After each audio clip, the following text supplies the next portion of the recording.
What is up, everybody? I am George Mossey. Say hello to my co-host, Cherona. So, 90 Day Fiance, The Other Way, Season 4, Episode 3 is finally aired. We waited one full week to get this. We are very grateful for the show because now we know what it feels like to have it taken away.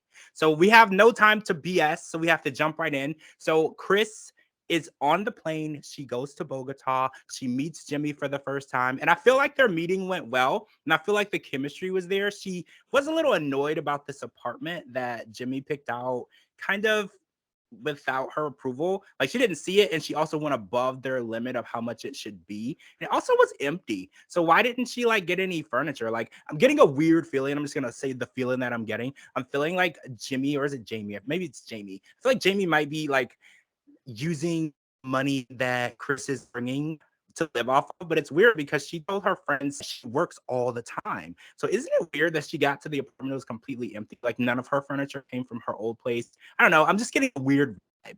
Yeah, I thought the same thing. Like, why wouldn't you bring your furniture to your house? She was like, "Oh, well, Right. me and Chris can just furnish it. Like, I'm so excited to go furniture shopping." It's like, but where's your old stuff? Well, you just have a bed. Just want them to have that chemistry, and they kind of had that chemistry we watched as they were kicking everyone out the bedroom. And I love those boob pillows, by the way. I was actually on Google trying to see where I can buy those. Those are cool. I'm obsessed. But I feel like the chemistry is there because we have to remember in 8 days from that day they have to get married. So that was where I'm really worried. And I'm just like, if there's no chemistry, I can't allow that we're gonna happen. So I'm hoping that they're able to get along because they literally are the ones this season that are just meeting. Like everybody else has seen each other, experienced each other's company. Chris and Jamie are the ones that worry me the most because they seem to be getting married the fastest and they know each other the least. Yes, same. So Jen hopped on a plane, right? And she left Oklahoma and she's headed to India. And okay, so I want to touch on a few points in this story that caught my attention right away. She's going there to live with Rishi, but not live with Rishi because she's got an apartment that Rishi will not be living in with her. So she's kind of moving to India independently. And Mhm. then Rishi's family doesn't know that she's coming. Because at first I thought, oh, she's going to tell them that this is his friend from America and it's platonic.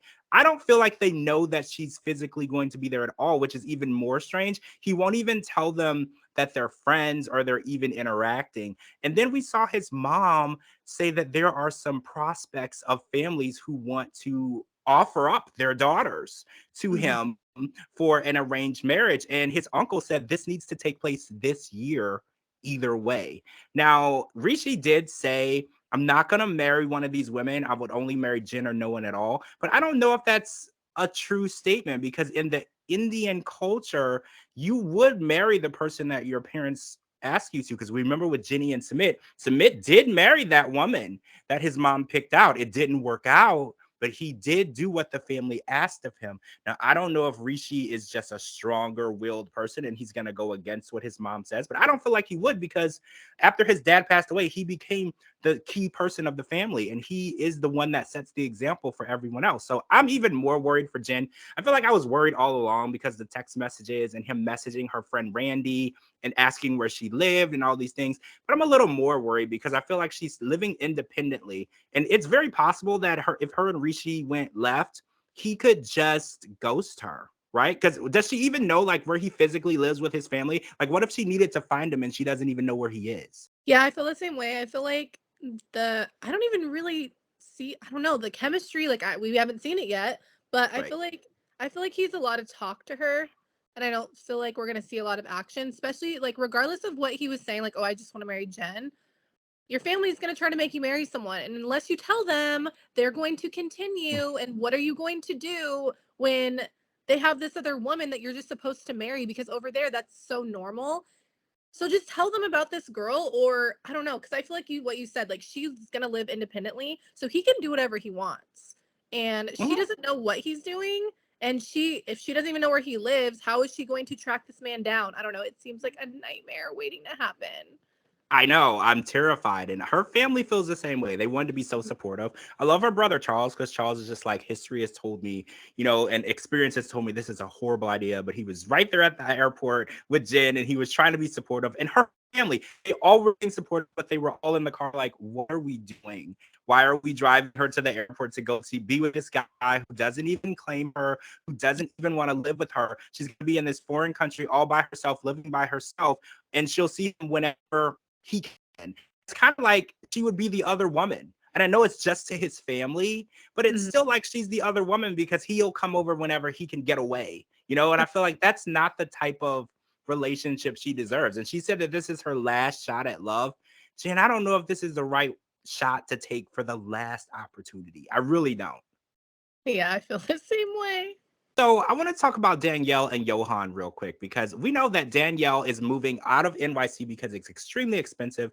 I do not disagree with Danielle there. She's moving to the Dominican Republic with her husband Johan. We learned that he opened a business, a butcher shop. Now she kind of gave him an ultimatum about the business because it isn't making money. But I will say a lot of businesses don't profit in the first 1 to 2 years when you start, especially food oriented businesses, they don't pull a profit for a while. So she was giving him 8 to 9 months before they might have to close this business because she feels like she would be bankrolling the business. And that could possibly be true. But what I really want to talk about is she decided that she wants to live in a luxury apartment. And I don't want to say luxury because it's luxury by the standards of the Dominican Republic. When they showed the bathroom and it was a closet with a toilet, I was like, this is not $2,000. I am not looking at $2,000. But the issue is, she said that New York was too expensive. But for $2,000 a month for a very small apartment, why didn't they just go to New York? Like, that's my real question. And she's asking Johan to help her with this astronomically expensive apartment. And we know that Johan is not capable of affording something like that. We saw the place, the very humble home that he lived with his family, and he said it was about 16 of them in that small space. So if he was able to afford something like this, they would have already lived in it. Yeah, I feel the same way. I feel like she's expecting a lot, and I hate to say it that way, but she knows where he comes from. She knows the country, and she's expecting what she's having in America. But you can't, I mean, she's going to pay an American price for something that's a Dominican apartment that is not up to like the exact standards that she wants, and he can't help her because he needs to focus on his business too. I get it. She said that's not profitable or whatever, but he still needs to focus on it if that's something that he really wants. So I feel like they're just not on the same page. And like you said, they could have just gone back to New York, or they could have gone anywhere else in the United States that's cheaper. Yeah, $2,000 a month, like in Florida, gets you a house, 4 bedrooms, a pool in the ground, you know, a two-car garage. You're looking at a pretty nice life, not this tiny little apartment. And she said something that really, really America found to be very disrespectful last night. She said that if you're not going to be paying and helping contribute to our lifestyle, you are going to take on the role of a wife. Ugh. And that was extremely disrespectful. And I know in Dominican standards, the Dominican men don't typically let women talk to them that way. They are very dominant in their culture. And we learned by watching the family of Chantel that a lot of Dominican men have multiple families. And, you know, they have kids by different women. And this is just a practice that isn't, I don't want to say that it's accepted, but it's not widely rejected either. Like a lot of women will say, oh, well, he does have a family and kids, but I'll still talk to this man. I'll still be in a relationship with this man. You know, in America, that would never fly. If a woman finds out that a guy has a wife or kids or a family, she's done. Like there's absolutely nothing. But in that culture, you know, the men kind of call the shots and they're very dominant in the situation. So when she said that to him, I was like, not only is that disrespectful, but I want to back it up because she knew that Johan wasn't able to make a lot of money. Like he is doing well, he is helping to take care of his family, but a $2,000 a month apartment, you know, that's a lot even for someone living in America with a good job.